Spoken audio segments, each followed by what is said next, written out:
Wendy's, Joey. Wendy's. They want to go where no fast food company has ever gone before. I got to I give them love credit this. here. This is a great idea. It's not a great idea.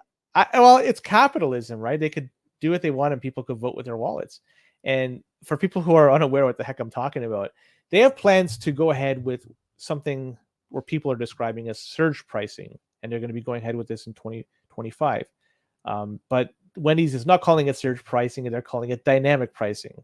So it's just semantics. Anyways, they say they're going to take advantage of their digital menus that they have, and they're going to be adjusting the prices based on the demand. And this is similar to how other companies like Uber or Lyft do things, where in times when things are very, very in huge demand, Uber and Lyft cost way more than other times of the day. Oh yeah. And if this works for Wendy's, you got to think about this, because they're trailblazing here. And if it works for them and they can somehow increase their profitability, it's just a matter of time before somebody else follows suit, right? If somebody is proving that it works and you can make more money doing it, why wouldn't another company do the same thing? Yeah. And now, remember, the CPI, I'm going to go into the weeds here. Remember, the CPI, we always question the validity of it, how truthful it is to represent. Yeah, but that's one way how to put it. And even if you're trying your level best to figure out the price increases from month to month, year to year, it's fucking challenging to figure that out, to put in the basket of goods, all this shit. Now you got to throw in dynamic pricing from fucking Wendy's into this. It's going to make calculating the CPI even more challenging moving forward. But all this goes to show you is that the fast food industry, it's going to go through a lot of modernization moving forward, because next up, there's going to be robots replacing workers. Yeah. And it's already happening on a small scale, but on a larger scale, this could easily happen. And well, there could be some wholesale changes taking place in this industry. The end result here is you're going to have a heck of a lot of people probably that are going to be out of work. And well, Wendy's is probably going to make a heck of a lot more money due to this dynamic / surge pricing.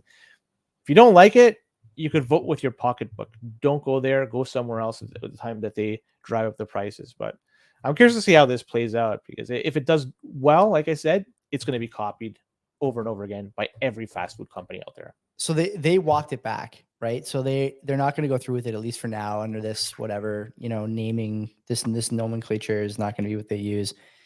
You're right. They're already calling it dynamic pricing when really it's surge pricing. The thing that makes Uber's surge pricing unique and, in my opinion, valid as a strategy is that when more and more people are asking for rides and there's no drivers out there, you have to raise the cost to the user to both discourage riders, which you're not going to do, but encourage off the app drivers to get on the app and start picking people up. This is the supply and demand. Okay, I get this. I understand this. Everyone's seen the equilibrium curves. Everyone's taken like a base level economics course has seen that. That's what this is. For Wendy's, I'm unclear on why they would need surge pricing. Like, just because they are selling too many hamburgers that day and they maybe think they can get a bit more money for the hamburger and they decide to add a couple cents to the price of the hamburger. I'm not sure. It's an interesting idea at a Wendy's, of course, because everyone is driven by profits and they want to make as much money as possible. I get that. It's fine. No big deal. But I don't think you need it. And I think the customer base would be pretty upset about that. At least I would think that if the customer base had two brain cells to rub together, because I cannot imagine that anyone who goes to a Wendy's and sees the price of a, double Dave burger or whatever they're selling over there. What do they call them over there? Quarter pounder, half pounder. Is that Wendy's? I think it is, right? Quarter pounders is McDonald's. So what does Wendy's call their burgers? Don't they have like the Dave burger or something? Or is that old? I don't know. Let's check it out. We got to find out what they call Wendy's burgers. They're squares. Yeah. Right? That's the thing. Menu items at Wendy's. Okay, let's see. What's the normal burger? I'm gonna realize right away that we should have known this and we didn't. Here we go. This is good business on air here. Looking at the Wendy's menu. Stay hungry, my friends. Hamburgers. Wow, they got a lot of stuff here. Croissants. Oh my God. Oh, this is the Baconator. The Dave's single, Dave's double, Dave's triple. Okay, the single, Dave's, double, yes, triple. That's is what the one. they call it. Yeah. So, like, if you decide that too many people are buying the Dave's triple and you raise the price 20 or 30 cents, I don't think a lot of people who are in line at Wendy's are going to leave the store over 30 cents. You know what I mean? I'm pretty sure they're not. They might do buy now, pay later instead to keep the, good times rolling maybe or something, but I don't think they're going to leave the store. And so I do expect them to do this at some point, because people who go to fast food restaurants, generally speaking, are not going there to save money. They're going there to satisfy a salt sugar craving cycle that's going to drive them into type 2 diabetes in an early grave, on their way to a difficult decade with he's like salt and sugar problems with a couple of kids who are out of shape. I don't know. The buy now, pay later option, I think, is brilliant. They're not going to do that. No, as a consumer, it makes total sense. How could they repossess after you eat it? At that point, bankruptcy, and you're laughing, right? Yeah, sure. Take advantage while you on can. that loan for the hamburger. I don't know why you would do this. Yeah, well, why would you not do this, right? And you know what else, Len? Years ago on this show, I think we probably talked about it, but I can't remember if it was 2020 or 2021 the first time I saw this. Grocery stores have had these digital tags for a long time already, right? I'm sure you, listener, viewer, in your hometown, right? If you're in a semi-major Canadian metro and you have a store like Metro or Fortino's or any of the Loblaws chains, they have digital tags now on the store, or on the items in the store on the shelves. I think that there's something to that, and I think that food producers know sort of intrinsically where things are going in a way that maybe retail consumers don't, and maybe also governments don't, or pretend not to. And so they use those tags as a way to be able to update prices quickly. Think about how many times they would have had to change the tags in every single Fortino's for the price of eggs or milk, right?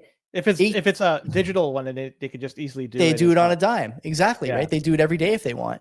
And soon, I think there's potential that will happen, because as we just talked about earlier in the show, the cost of your lettuce is going to go up when the price of oil goes from 72 to 82. And then it's going to go up again from 82 to 85, and up again from 85 to 90, and 90 to 95, and so on and so on and so on. And they need those tools in place to be able to do that. Now, politicians, I think at that point will say, hey, look, this is surge pricing. It's unfair. But I would say that it's anything but. I would say that they were prepared for a scenario that I think a lot of people saw coming, including people who listen to and watch this show, and you and I, and they ignored it for the most part, the people who should have been taking care of it. And now you're kind of seeing the consequences. I don't think that Wendy's is going to be alone in this. I think you're right. And I think that you're going to see more and more of this, because it's sort of what the culture, the economic culture at the moment demands, right? You have to be agile in your pricing. And you see this anyways, by the way, in a lot of higher end restaurants. If you go to a high end restaurant and order fish, what do you usually see as the price? It's going to be very, very expensive. No. What do you see? There's no price. It says price. It says market. It says market or price. Yeah. But so you pay based on what the cost to bring that fish in, or what the fish is. You're going to see this more and more. This is not new. It's just that now everyone is subjected to it for everything because of the backdrop. That's all. It's not going to change. It's not back. This is just advancing, like, the way things are done. It's just the next level. It gives them the opportunity to adjust prices based on demand, and they can maximize it. Let them. Yeah. And you know what? Capitalism hopefully will it's better for me, because I don't think a lot of people are buying like nothing but ground beef and eggs. So hopefully I can get a decent deal on ground beef and eggs. I don't know. I'm hoping capitalism will sort it out, because there'll be competition, and people will, like I say, vote with their pocketbooks, and the ones that provide the best value is going to get the most money, and they'll get rewarded, and others should copy suit. And that's just the way things go. Like, that's just an open market. Yeah. But something that's not... I'm watching this price so closely. 68,560. Okay, do the next story. I'm going to unplug and plug my block clock back in. You can watch me troubleshoot it. See, I chirped him enough to finally get I just unplug it and plug it back in. It should work at the next cycle. Anyways,